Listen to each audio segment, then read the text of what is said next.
టీఎస్1 ప్రేక్షకులకు నమస్తే.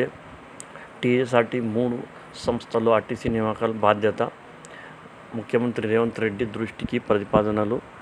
ఈనాడు హైదరాబాద్ టీఎస్ఆర్టీసీ 3035 ఉద్యోగాల భర్తీకి రాష్ట్ర ప్రభుత్వం అనుమతి ఇవ్వడంతో ఈ కొలువులు భర్తీ ప్రక్రియ సంస్థ దృష్టికి సరించింది. సంస్థలో ఉద్యోగులను గతంలో ఆర్టీసీనే సొంతంగా భర్తీ చేసింది. ఇప్పుడు ఇతర సంస్థల్లో అప్పగించాలని రాష్ట్ర ప్రభుత్వానికి ప్రతిపాదించింది.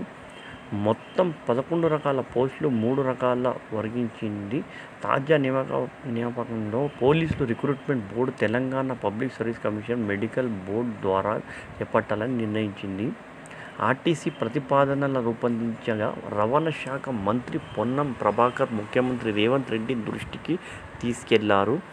రోడ్డు రవాణా సంస్థల్లో 12 ఏళ్ల తర్వాత ఉద్యోగ నియామకాలు జరగనున్నాయి. జూనియర్ అసిస్టెంట్ పోస్టులు మినహాయింపు వివిధ రకాల ఉద్యోగాల భర్తీ ఉమ్మడి రాష్ట్రంలో 2012లో చివరిసారిగా జరిగింది. సంస్థ నియామకాల్లో చేపట్టింది. 3 సంవత్సరాల క్రితం జూనియర్ అసిస్టెంట్ పోస్టుల భర్తీకి మాత్రం తెలంగాణ పబ్లిక్ సర్వీస్ కమిషన్ చేపట్టింది.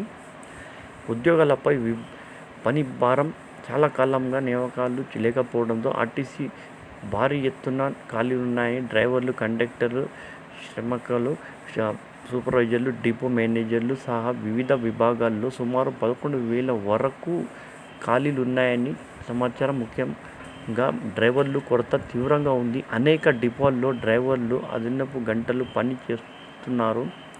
డబుల్ డ్యూటీలు చేసిన వారికి యాజమాన్యం ప్రోత్సాహకాలు కూడా ఇస్తుంది. అయినా సమస్య తీరడం లేదు. సర్వీసులో మృతి చెందిన ఉద్యోగుల కుటుంబ సభ్యులకు కారుణ్య నియామకాల ద్వారా అవకాశం కల్పిస్తుండగా ఇలా దాదాపు 1000 మంది కండక్టర్ రానున్నట్టు తెలుస్తుంది. అందుకే తాజా నియామకాలు కండక్టర్ పోస్టులకు చర్చించలేదని ఓ అధికారి తెలిపారు. మరి ఇలాంటి అప్డేట్స్ కోసం నా ఛానల్ని సబ్స్క్రైబ్ షేర్ చేయండి, లైక్ చేయండి. Thank you so much for watching my channel.